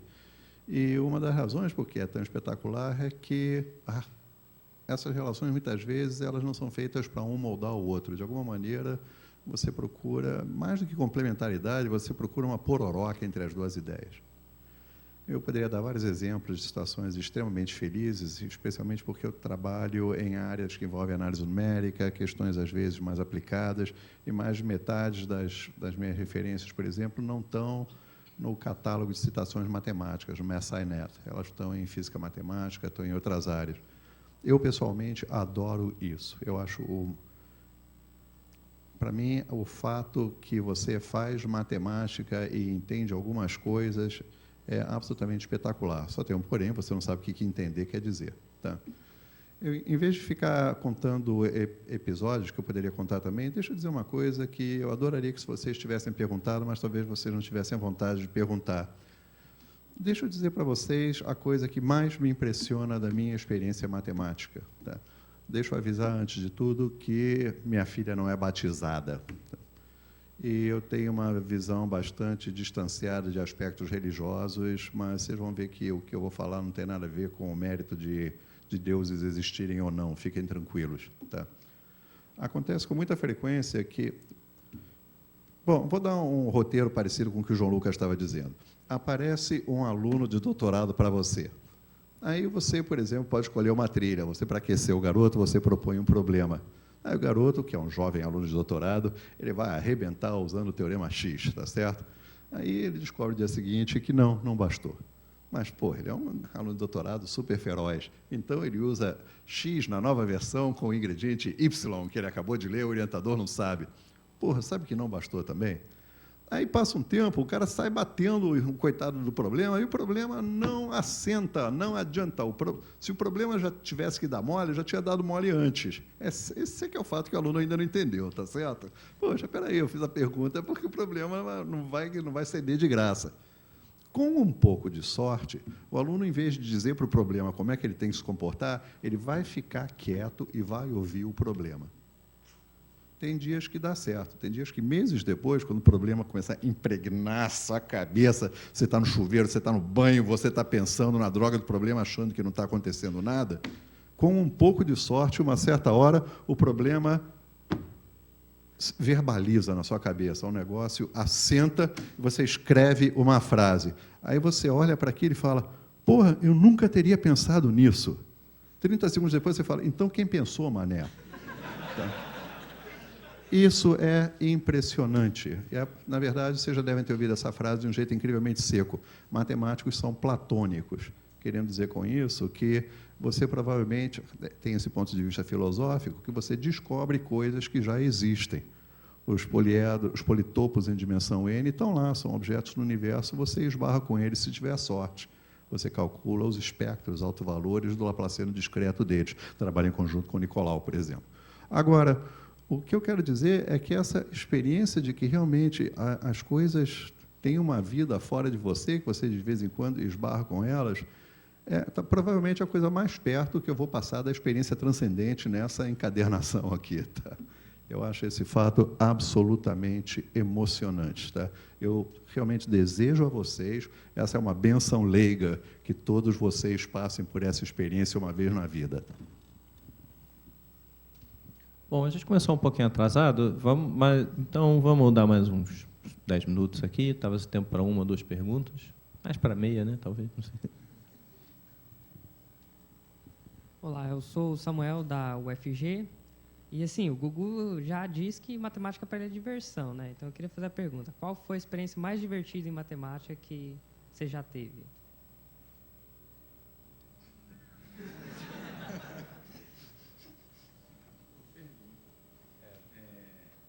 Posso contar uma história? Sim, contar. Não, é uma história que aconteceu com um pesquisador do INPA que está aqui nessa mesa, que não sou eu, mas eu não vou dizer quem é. Bom, eu também estava lá, né? Foi num bar aqui perto chamado Hipódromo. E nesse dia, bom, na verdade, vários personagens da história já apareceram, já são famílias de vocês. Um deles é a Juliana, que fez doutorado, que fez mestrado com o Tomei, depois foi fazer doutorado na engenharia mecânica, ficou um tempo desempregada e tal. Nesse dia, ela levou a irmã para se encontrar com os amigos matemáticos. A irmã estava no primeiro dia do curso de Direito dela. Então, a irmã tinha uma pilha, assim, o Código Penal, o Código Civil, aquela palhaçada toda, assim, né? E aí, quando você vai a um bar, em geral, as pessoas bebem, as pessoas vão ficando em estados diferentes do que elas chegaram, e aí o tal pesquisador do INPA, cuja identidade eu não vou revelar, ele começou a cantar. Quem conhece a figura sabe que ele gosta de cantar. Então, ele foi puxando várias músicas. Não se admire se um dia um beija-flor... Foi puxando várias músicas, o pessoal foi cantando, empolgado, mas a hora o pessoal cantou, né? E então, ele começou a puxar. Quando fevereiro chegar... E ficou aquele silêncio, assim, né? Ele tentou mais uma música ou outra. Senhores donos da casa... Ninguém dando bola para ele. Ele tentou mais uma, mais outra, e aí ele olhou para essa menina, tal estudante de Direito. E aí ele olhou para ela, eu estava sentado de frente para os dois, né? Então eu fiquei acompanhando. Ele olhou mais uma vez, olhou de novo, meteu a mão no bolso, havia umas 40 canetas lá, ele puxou uma, e aí, daqueles bares que põem papel em cima da mesa, né? Ele falou para ela, você conhece o número pi? Ele é a razão entre o diâmetro, ele compreende a circunferência e o diâmetro. E aí ele começou a escrever fração contínua do pi, escreveu umas 60 casas decimais do pi, a menina olhando, fumando, na época ainda se podia fumar embaixo, falando, nossa, que interessante, mas ele estava tão empolgado que ele não parou, falou uma meia hora de pi. Eu achei essa experiência matemática mais divertida que eu tive na vida.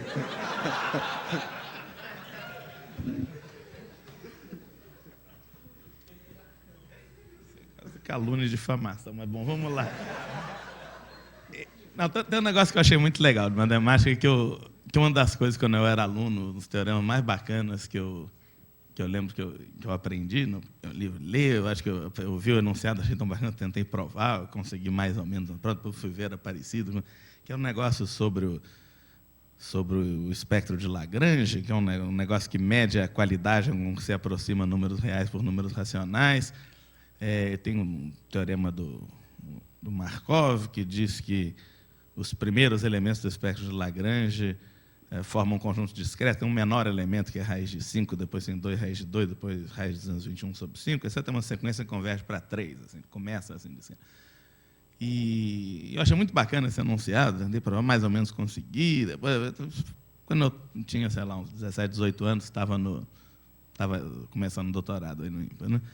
Aí, depois que eu fiz esse teorema da campanha eleitoral que eu citei, eu continuei trabalhando com o Jean Christophe e vi que esse negócio tinha umas consequências sobre geometria fractal e que, curiosamente, tinham a ver com o mesmo objeto matemático do espectro de Lagrange. Eu acabei, pouco depois, provando um teorema sobre isso, quer dizer, que você intersecta o espectro de Lagrange com semirreta, você mede a dimensão de Hausdorff, isso passa por todos os números entre 0 e 1, quando você mexe a semirreta, que eu achei bonitinho na época, e é um negócio que tinha a ver com um negócio que eu tinha achado muito bacana digamos, na minha pré-história matemática, mas o tipo de técnicas envolvidas nesse teorema do Markov eram mais um negócio de combinatória que não tinham nada a ver com geometria fractal, e esse outro negócio acabou sendo uma espécie de subproduto desse teorema com JC do pós-doc. Então, quer dizer, esse negócio de voltar para o mesmo objeto de um ponto de vista completamente diferente, conseguir ajudar a entender uma coisa sobre ele, é uma das coisas que eu achei mais bacanas, mais divertidas, digamos, da história. Sério.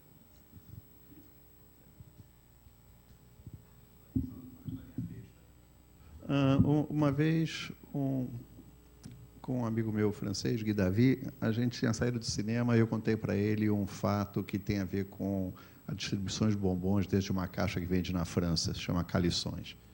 Aí eu falei para ele, poxa, tem essa conjectura engraçada aqui, e a gente desenhou no guardanapo e encontrou uma resposta super zen para ela. Na verdade, você fazia um desenho, você tinha que meio que envesgar o olho, o desenho pulava em 3D e a resposta aparecia. Sabe esses azulejos de banheiro, que você fica olhando assim, de vez em quando ele fica 3D? Todo mundo já passou tempo na vida olhando para losangos do banheiro e vendo eles saltando. Era isso.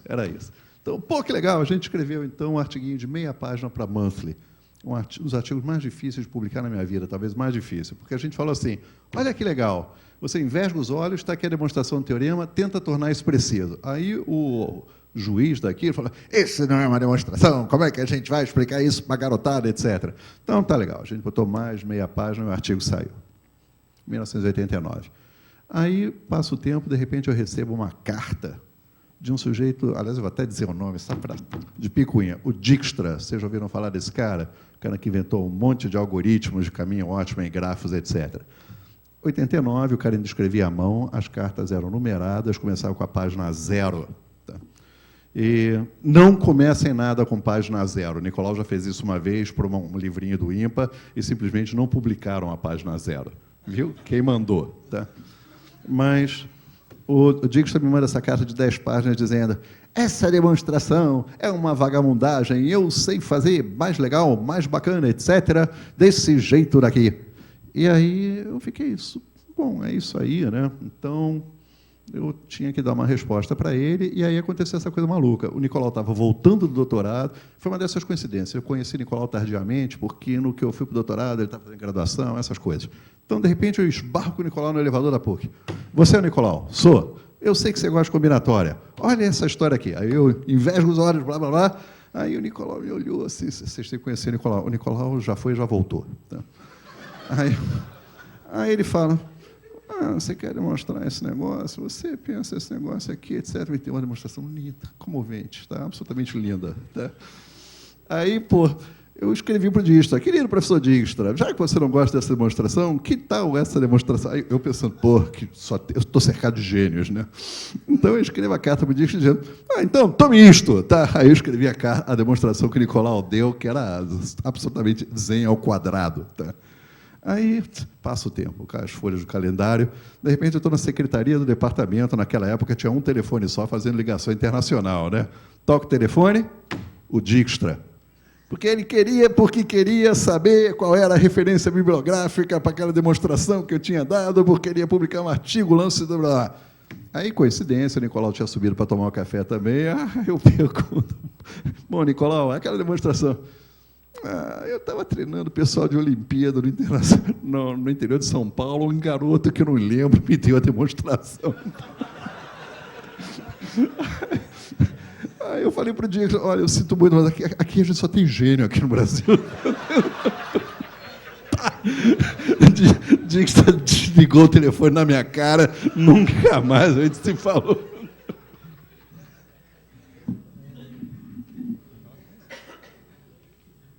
Bom, mais uma pergunta rapidinha. Tipo, qual é o sentido da vida, alguma coisa assim?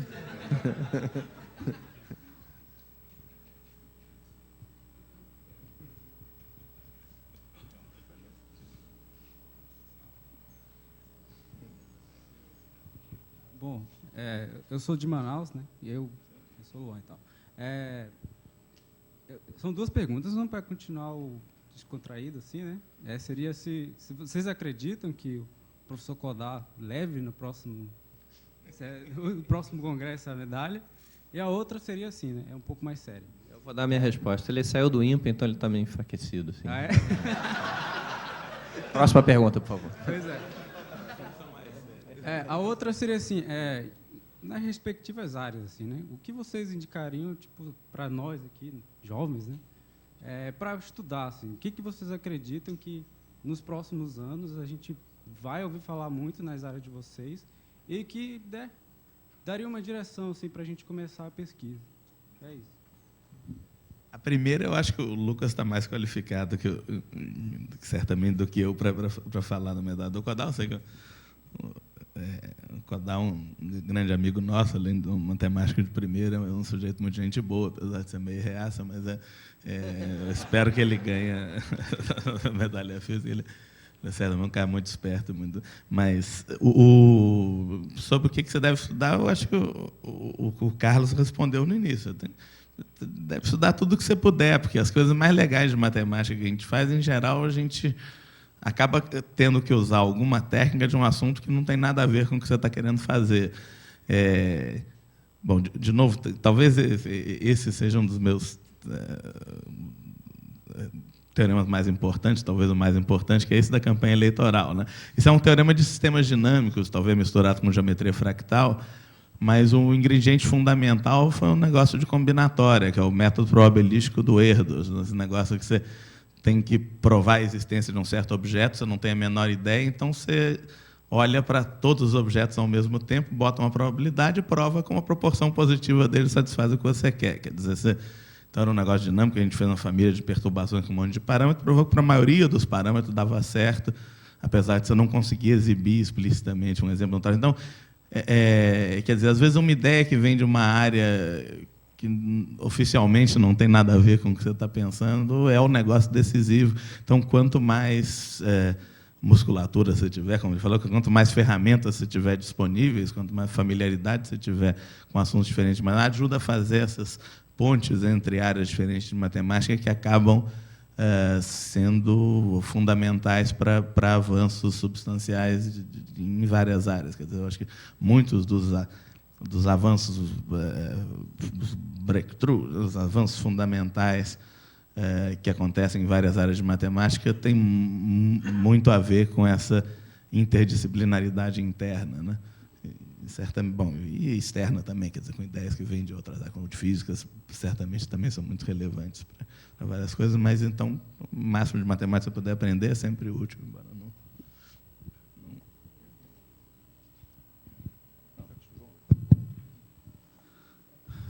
Bom, uma coisa que é preciso chamar a atenção é que em qualquer sub-área da matemática tem uma quantidade brutal de problemas aí para ser resolvido. Não é? Então, por onde você se encaminhar, o que não vai faltar é problema. Essa é a... E aparentemente, isso tem uma coisa misteriosa, que quanto mais a gente avança em matemática, mais isso acontece, né? Então, falta problema não existe. Então, o que às vezes eu recomendo é que o aluno ingresse tente, por exemplo, já escolher uma área, digamos, geometria. Ele escolha dentro da geometria uma área quente, ou seja, uma área em que está se produzindo bastante, porque isso significa que tem muitos problemas em aberto, a literatura está crescendo e tal. Uma área que já o número de problemas, o número de papers está diminuindo, significa que está sobrando só aqueles que ninguém sabe resolver ainda, aqueles realmente muito duros. Então, é a única recomendação, mas no resto, eu concordo plenamente com o Gugu, você tem que ter um leque de conhecimento que permita uma coisa ajudar a outra. Né? Eu me lembro de um fato, até curioso, quando eu estava fazendo a tese, eu encrenquei num lema, e que eu tinha certeza que era verdade, e eu não conseguia demonstrar. Aí um dia eu fui para a biblioteca e fiz uma coisa que eu gosto de fazer. Eu pego as revistas que saíram recentemente e abro e saio folheando. Eu gosto até do cheiro da revista e tal, né? Aquele negócio. E lá pelas tantas eu abri uma revista assim, numa página, e tinha assim um diagrama. O artigo era de álgebra. Tinha um diagrama lá no meio. Quando eu bati o olho no diagrama, eu falei, é isso. Isso resolve meu problema. Né? E saí correndo com a revista na mão, sentei e escrevi por 1 hora, mais ou menos, e consegui demonstrar o lema. Então, quer dizer, foi uma contribuição de uma área longínqua da geometria diferencial, né? Tá certo? Digamos assim, eu não saquei de lá nenhum resultado, eu saquei a ideia gráfica. Né? Mas se não tivesse aquele gráfico ali, eu talvez tivesse encrencado para o resto da vida, eu não tivesse conseguido resolver. Então, essas são coisas que acontecem. Né? E tem umas coisas misteriosas, que eu vou chutar um aqui, pode ser que desafie outros a contarem alguma coisa assim. Eu estava fazendo a tese de doutorado. A tese de doutorado sempre é um negócio meio traumático, então a gente sempre se lembra dela. Eu estava fazendo a tese e fiquei aqui num ponto em que a coisa estava oferecendo uma resistência bastante grande, né? E eu ficava trabalhando noite adentro e tal, aí ia dormir. Bom, aí numa dessas noites eu acordei de madrugada com o problema resolvido. Eu acordei, sei resolver o problema. Aí sentei na mesa e escrevi umas 10 páginas. Né? E olha, simplificadamente, né? Porque eu escrevi para mim. E aquele material todo ali, eu botei em cima da mesa, deixei um recado para minha esposa, não me acorde. Fui dormir muito tarde. Aí, no outro dia, eu acordei. Quando eu acordei, na hora que eu acordei, já sabia que estava errado. E onde estava o erro, né? Era bem no começo, logo no começo, primeira linha, tinha uma coisa que estava errada, daí em diante, tudo certo, mas nada mais resolvia, né? E eu fiquei impressionado, porque estava tão bonitinho aquelas coisas. Aí eu falei, eu não vou jogar fora não. Aí grampeei e botei na estante e fui tentar de outra forma. Acabei resolvendo o problema e tal. Então, quando cheguei na fase de escrever, eu comecei a escrever e tal, e ao escrever gerava-se novos problemas, e eu resolvia e tal. Aí, num certo momento, eu estava resolvendo uma questão que tinha aparecido, e eu comecei a escrever e falei assim, uai, esse aqui eu já sei. Eu já escrevi isso. Aonde é que está?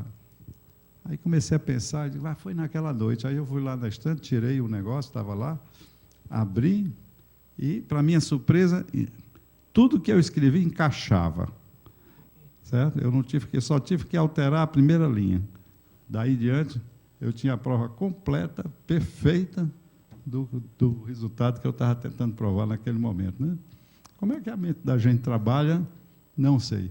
Mas que essas coisas acontecem, eu já tenho visto mais de um exemplo. Né? Então, são coisas assim. Eu queria contar também um caso. Esse é um caso mais triste. É o seguinte, houve um matemático que já faleceu. Quando ele foi fazer o doutorado, ele pegou um orientador, o orientador deu um problema, ele trabalhou o tempo normal, 2 anos, e aí terminou. Aí foi a banca, e a banca tinha que ter pessoas de fora, por regra, né? Então, tinha pessoas do departamento, o orientador, e um cara da engenharia. Aí ele foi lá, fez a exposição. Quando terminou, o pessoal da área fez perguntas, ele respondeu a contento, tudo. E aí o orientador virou-se para o membro de fora da banca e disse assim: você não quer fazer alguma pergunta? Ele falou assim: olha, bem que eu gostaria, mas eu realmente, vou ser muito sincero, eu não entendi praticamente nada do que esse rapaz falou. Eu estou aqui porque tem que ter uma pessoa de fora e tudo, não é? Mas eu vou fazer o seguinte: eu ficaria satisfeito se ele me desse um exemplo bem simples, mas bem simples mesmo, desse tipo de estrutura, né, que é sobre o qual ele falou, aí, de modo que eu pudesse, se alguém perguntar no meu departamento, eu dizer: eles falaram sobre isso aqui, olha, é um exemplo. Aí ele disse: muito simples. Aí foi para a lousa e começou a tentar fazer o exemplo. E o exemplo não saiu, aí 5 minutos não saiu, daqui a pouco estava o orientador, ele tentando botar o exemplo, e aí o outro membro da banca, tal. Mais 10 minutos eles tinham demonstrado que não existiam exemplos. O cara tinha feito uma tese sobre o conjunto vazio, né? Propriedades maravilhosas. O conjunto vazio tem uma propriedade maravilhosa. Foi sério. O rapaz, então, teve que... A tese não foi aprovada, é claro, não é? E o orientador teve que dar outro problema e arranjar tempo e dinheiro para ele permanecer lá, não é? E fazer a tese finalmente. O que ele fez? Ele era muito competente. Mas foi realmente um susto medonho. Não convida engenheiros para a sua banca. Eu queria dizer 2 palavras sobre, o que a gente pode estudar. Tá? E, na verdade, eu tenho opiniões muito subjetivas. Obviamente, são opiniões, são questões de gosto. Há uns 10 anos atrás, a Sociedade de Matemática Aplicada Industrial Americana publicou o relatório do período e começou com uma epígrafe, uma primeira frasezinha extremamente interessante. Ela dizia o seguinte: matemática aplicada vai bem, obrigado, ela só não existe nos departamentos de matemática. Não é que ela não existe, na verdade, você vai ter que procurar matemática aplicada em outros lugares. Tá? E, de fato, se você olhar o que um garoto de física, o que um garoto de engenharia elétrica hoje em dia aprende na graduação, ele talvez saiba mais matemática que os nossos alunos de matemática, ironicamente. Probabilidade, por exemplo, é uma coisa extremamente desconsiderada nas graduações de matemática. Probabilidade, hoje em dia, está cada vez mais caliente por aí, tá certo? E não estou falando de processamento de sinal, otimização, tem áreas espetaculares que estão avançando, de repente vem alguém em matemática e decide que transporte ótimo merece uma medalha Fields. Tá? E, lo and behold, os caras já estão pensando naquele assunto há um tempão em economia. A gente vive ouvindo, por exemplo, que sem matemática contemporânea a gente não teria a cultura, vamos dizer, a cultura tecnológica que a gente tem hoje em dia, mas, se você olhar, você precisa de catalisadores fundamentais. Por exemplo, em criptografia, o sujeito que descobriu que geometria algébrica ia ter alguma contribuição era um engenheiro elétrico. A transformada de Fourier rápida, que o Gauss supostamente já tinha, teve que ser reinventada em 65 por 2 engenheiros elétricos. Então, um pouco, muitas vezes, a produção da comunidade matemática é uma situação comparável àquela que a gente cita nos chineses quando eles descobrem a pólvora para fazer fogos de artifício. Tá? Tem que tomar muito cuidado. Eu convido vocês a olharem mais em volta. Não fiquem só dentro do departamento de vocês. O mundo é extremamente interessante. É meio feio o cara que está organizando a mesa querer fazer as considerações finais, falar a última coisa, mas eu vou fazer exatamente isso. Não, porque não são considerações finais, eu estou respondendo a pergunta também, é só para acrescentar um ponto. Né? Tem um matemático que eu gosto muito, que é professor em Berkeley, onde o João Lucas fez doutorado, é um cara chamado David Aldous, é um probabilista, e um grande amigo meu me disse uma vez, eu acho que tudo que eu faço na minha pesquisa é ler atentamente os artigos do Aldous e achar alguma coisa ali. E eu falei, que bom, então eu não sou o único. Né? Então, teve uma vez o Augusto Teixeira, que é professor aqui do INPA, eu já citei aqui porque ele foi medalhista na primeira edição das jornadas. O Augusto estava conversando com o Aldous e ele começou a contar, não, porque eu estou trabalhando nesse problema, é um problema que eu estou pensando, que o fulano está pensando, o ciclano também. Você já pensou nesse problema? E aí ele disse o seguinte, bom, se vocês estão todos pensando no problema, eu não estou pensando nisso, estou pensando em outra coisa. Ele queria dizer com isso que ele gostava, quer dizer, ele não se guiava muito pelos gostos alheios. O que ele gostava era justamente buscar coisas, ou em assuntos que já tinham sido explorados, ou simplesmente inventar uma coisa do nada. Né? Então, é só para dizer que há um outro caminho, né? Além de buscar as coisas quentes que estão sendo... Não sei se é um caminho que você pode muito aconselhar para os alunos, porque é um caminho que talvez peça mais... falta de juízo, que às vezes as pessoas chamam de coragem, do que o caminho de entrar na área quente. Né? Mas existe esse outro caminho também, que é o de você buscar as coisas onde ninguém está buscando. Esse cara, em particular, é um pesquisador super estabelecido que faz exatamente isso. E tem orgulho disso, né? Como deixa clara a frase. Bom, pessoal, já passamos muito da hora, a carne deve estar queimando na churrasqueira. Então, eu vou agradecer a todos vocês, principalmente aos membros aqui da mesa, o João Lucas, que encarou esse trânsito brabo, o Gu, Tomei, e pedir uma salva de palmas de vocês a eles, que merecem. Né?